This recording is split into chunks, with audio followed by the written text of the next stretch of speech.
Hi friends, எல்லாத்துக்கும் வணக்கம். Welcome to daily serial update. இன்றைக்கி சீரியலில் என்ன நடக்குதுன்னு தெரியுமா உங்களுக்கு? இந்த வாரம் ப்ரோமோ வந்து செம்மையாக போயிட்டுருக்கு. ரொம்ப ட்விஸ்டிங்காக கொண்டு போகிறாங்க.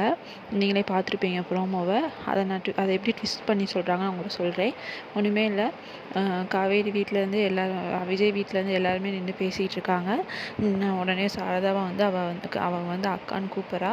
நீ எப்படி அக்கா கூப்பிடலான்னு சொல்லி சண்டை போடுறா. நீ எங்கேருந்து வந்த, உனையெல்லாம் போய் எப்படி என் வீட்டுக்காரர் பிடிச்சாரு, உன்ட்ட அப்படி என்ன அழகுக்குன்னு சொல்கிறா. நான் தேனியிலேருந்து வந்தேன். அப்போ தான் புரியுது இன்னும் கதை வந்து ட்விஸ்ட்டாக போகுது. கத்தாரில் வந்து இவங்க வந்து லவ் பண்ணலை, அவர் கத்தாருக்கே போகலை, தேனியிலேருந்து தான் கல்யாணம் பண்ணிக்கிட்டாங்க. அந்த சீன் வந்து இனிமேல் தான் வரும். நீங்கள் ப்ரோமோ நல்லா கவனித்து பார்த்தா தெரியும். அவள் முகமே மாறிடும், ரெண்டாவது மனைவி முகம்.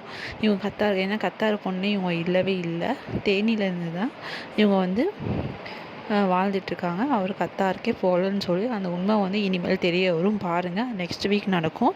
அதுதான் ஃப்ரெண்ட்ஸ் நடக்க போகுது. உங்களுக்கு பிடிச்சிருந்தா லைக் பண்ணுங்கள். இதே மாதிரி வந்து நிறையா வீடியோ போடுறேன். ஆனால் வந்து மகாநதிசீரியல் இந்த வாரம் வந்து ட்விஸ்டிங்காக போகும். நிறைய உண்மைகள் வந்து வெளியே வரும். அதுதான் ஃப்ரெண்ட்ஸ் எல்லாம் சொல்லியிருக்காங்க. பிடிச்சிருந்தா லைக் பண்ணுங்கள், சப்ஸ்கிரைப் பண்ணுங்கள். இன்றைக்கி சுவாமிநாதன் பிறந்தநாள். முடிஞ்சால் கமெண்ட்டில் ஹாப்பி பர்த்டே சுவாமிநாதன் சொல்லி போடுங்க. யார் யாருக்கு சுவாமிநாதன் பிடிக்குமோ அவங்களாம் சொல்லுங்கள், ஹாப்பி பர்த்டே போடுங்க. நான் வந்து கன்வே பண்ணிடுறேன் சுவாமிநாதனுக்கு. Okay, bye friends.